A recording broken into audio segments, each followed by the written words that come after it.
Let's get into this right now and a whole lot more with Barnaby Joyce, former Deputy Prime Minister, Nationals leader, but now he can freely speak his mind, and we love it when he does so, as the member for New England, and the Labor legend that is Stephen Conroy, who is still taking a victory lap because apparently it will never end. Lads, hello.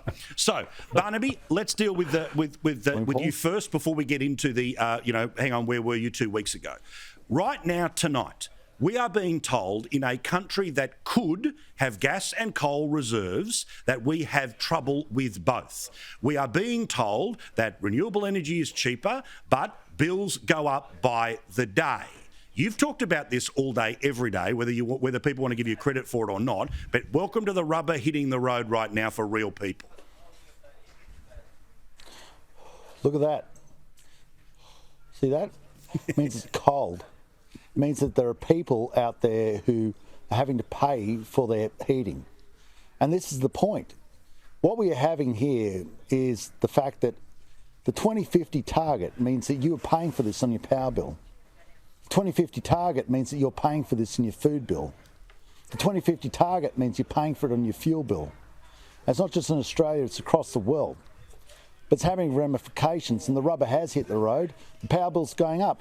And we're not allowed to have a sensible conversation about this anymore. It's almost like a conspiracy theory. Sometimes conspiracy theories are right, but this sort of extenuated process where the debate has become monistic. That means you can only have one point of view. There's no plurality in it. There's no allowance of the discussion of variance of views. And by reason of that, they're creating this sense of fear, and they're using this sense of aspiring fear to shut down the debate, which means that people who are poor tonight, who can't afford the heating that is so essential, I'm here at the Katingle pub, they're going to not be able to pay their power bill because of this inspiration towards somehow changing that, magically changing that, from a room in Canberra, from people who probably couldn't even change a tyre. I mean, this is, and people, I know that in the past, this has been an issue, it's been discussed, but let's honestly have an honest discussion about now, because the price of power is going through the roof. The price of fuel is going through the roof. They're shutting down fertiliser plants. They're going to put a tax on the last two oil refineries. And the biggest thing for people who are poor, people who are doing it tough, is tonight they want to stay warm. Tonight they want to be able to feed themselves.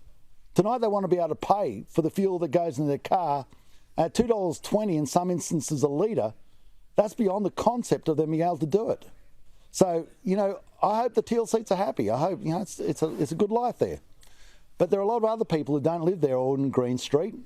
And I'll tell you what, maybe there are a few of them who live in Labor Street. And this is going to be an interesting time because I'll tell you, there's only one discussion that's going on in that pub behind me. There's only one discussion that's going on everywhere else. And that is, what the hell is happening to the cost of living? How do I maintain my capacity to pay for the basic essentials in my life? Yeah, I mean, Stephen, we've got a scenario here where I know that philosophically you agree with us that we can't be like Thelma and Louise here, where because money people have decided to let's all hold hands and go off the cliff together because we'll feel good about it on impact.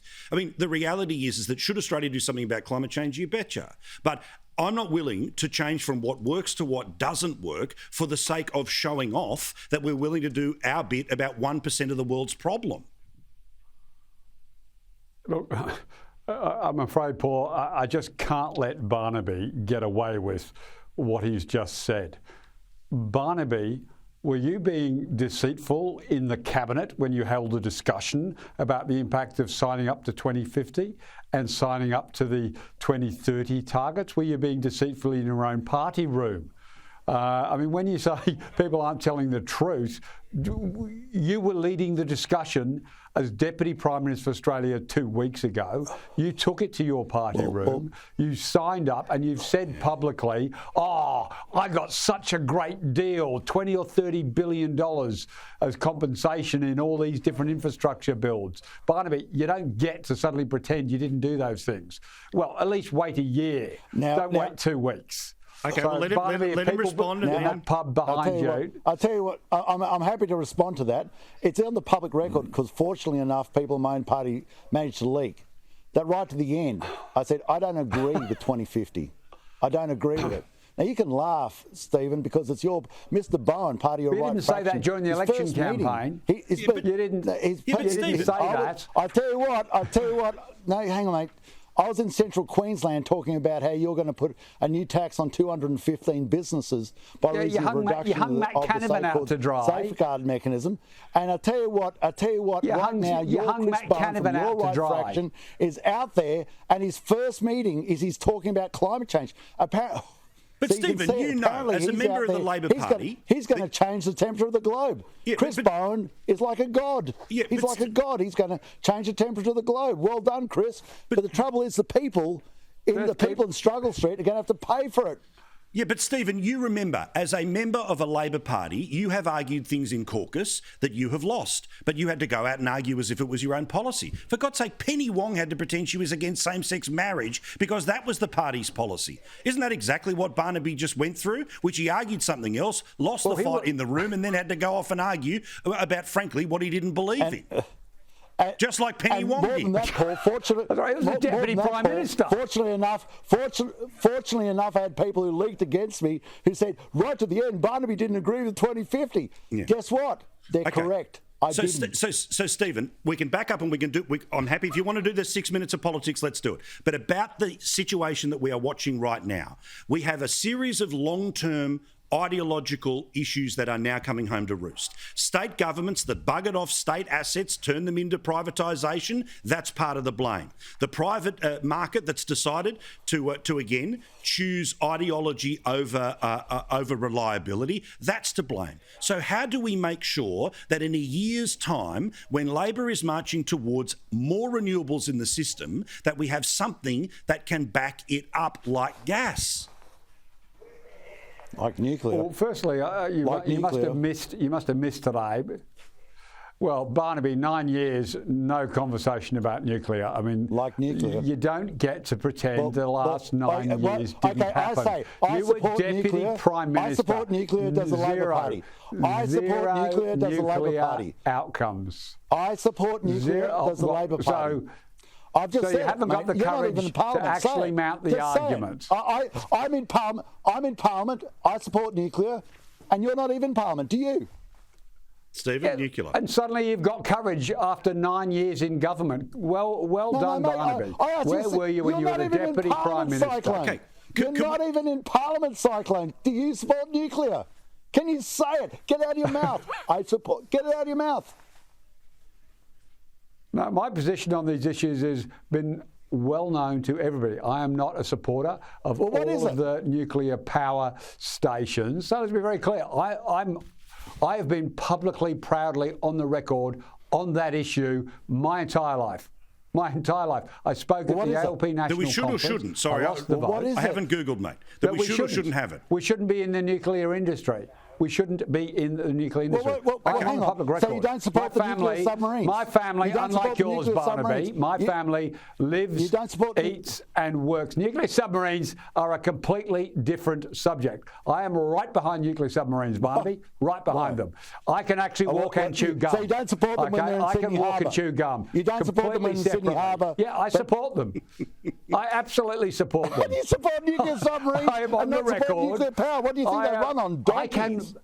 Barnaby, I can walk and chew gum. What powers nuclear submarines, Cyclone? I am able to make an argument. I am able to mount an argument for nuclear subs and still be opposed to the nuclear power I support them industry. if they drive a submarine in the water, but I don't support them if they run your power bill. All right, boys, this is fun. Can we do the whole hour, please? You're booked for next week, just assume. All right, now, I want to talk about the battle for the suburbs. It is going to determine the next election, the one after that, the one after that, the one after that, as opposed to what the lovies like to think, that it's decided by sort of Twitter and wealth. Joe Hildebrand wrote about how it is desperately important to focus on the working class, focus on the suburbs. Peter Dutton has said very clearly that this is going to be his path towards, firstly, being competitive, and then secondly, potentially winning an election. Here's what he said. Our policies will be squarely aimed at the forgotten Australians in the suburbs across regional Australia. So, Stephen, obviously, it goes without saying that this is what you want to do. There are 87 seats with a household wealth of between 300 and 500,000. Labor has been able to convince those people, or at least get enough preferences, to be able to become the government. Win-win, right? But in 3 years' time, aren't these the very people who turn around and said, hey, we hired, look, sure, we didn't like the other guy, we were over him, we were bored, blah, blah, blah. But we also hired you because you said you were going to get us a pay rise, you were going to deal with cost of living, you were going to fix aged care, and small business was going to be dealt with. Those are the people that are going to decide the next election, not the top end of town. They always do. Well, look, I think Joe makes a number of really important points, and Dutton is obviously going to focus on some of these seats. But let's be really clear. There is not much future for the Liberal Party when their primary vote is in the mid to low 30s. Good luck getting a 20% swing in Sunbury and in Seymour and places like that. So this push to sort of dump the teal seats, and it's up to the Liberals what they do with the teal seats. But the idea that the Liberals had some sort of magnificent outcome in seats like, in my state, Hawke and McEwen, doesn't actually stand up. The only way those seats won't be Labor seats if the Liberal Party get no votes. Well, the thing about this, hang on, his vote is the lowest since 1910. Sorry, Barnaby. The lowest since 1910. Barnaby, you don't know. Lowest since 1910. Barnaby, you don't know anything about these seats. Scullin, Stick to the Wombat Trail. Stick to the Wombat Trail, Barnaby. In fact, in that election, Barnaby, it was lower than Bill stick to the Shorten. Wombat Trail and try not to lose seats for your party by opening your won all mouth. the seats. Okay. Joe Bjelke-Petersen got a vote. Joe Bjelke-Petersen's vote was higher than you, and they called it a gerrymander. So, mate, Barnaby, you were in witness protection. You were in a deeper witness protection in this campaign than Scott Morrison. I won every seat. Like, I won every seriously, seat. you were in witness protection. I won every seat. But Stephen, I if won every nationally seat. the Go coalition got campaign 36% in the suburbs. and Labor got Go and 32%. campaign in the suburbs. But hang on, Stephen. Oh, boy. But Stephen, if the coalition got 36%, Labor got 32%. Anytime you want to come to Melbourne and campaign in Melbourne seats, you go for it. But no, Stephen, again, I repeat, you're both in trouble. Let me just with you and your mates, mate. If you can, mate, I know you. Hello, come down to St Kilda. We'll all have a cafe latte. The point that and I am broken asparagus sandwich. Is that the mythology that Dutton and the right wing of the Liberal Party is to try and tell the Liberal Party we can win the seat of Hawke. They spent 6 weeks doing it. Well, have a look at their primary vote. I tell you what, the mythology they have of the zero chance. They only have one chance of Labor Party. Seat that used to be Labor Party. We got within this far of winning Hunter, another Labor seat. We got this. You stick to the Wombat Trail. You stick to the Wombat Trail. These used to be your seats. But because you are the second best thing the Labor Party's got going for it, Barnaby. Rubbish, which Bowen's out there this morning. You are the second best thing. You are the second best thing the Labor Party's got going for it. So, Paul, if I can actually finish the points that I continue to try and make. Thank you. The Liberal Party have no chance of winning these seats. All they can do is try and finish third and get eliminated. They won't be votes or seats in the Parliament of Australia for the Liberal Party. So if they want, yes, they might be able to help Labor lose these seats. Gilmore, but they can't win them. 76. Yeah, sure. 76 is what they need. 100%, and I understand that, right? You're assuming it's teal forever. But the thing is, no one's going to make the assumption about teal forever. You're not going to tell me Higgins is going to stay a Labor seat forever. It'll end up being green or teal. Now, obviously, before it ever goes back Liberal, that's the way these things work. But I'm just saying there is a structural problem for both sides here. And as I pointed out, if Labor's got a lower vote, I accept than the entirely. You know. I accept entirely Labor has got to rebuild in some key areas. Yeah, right. But they're not areas the Liberal Party are going to win. They're not. You're not going to win. They spent 6 weeks telling all their voters, all of the journalists, all of their own backbench, we're competitive in Hawke. I've got to jump, mate. We're competitive in McEwen. Absolute bull. No, true. But in 3 years' time, they may be, because interest rates may be where, cost of living may be where. We'll all wait and see. I'm not going to play the next election now. There's so much to go. Lads, we're out of time. I'm sorry, I've got to jump because there's other people waiting. We'll get to them next.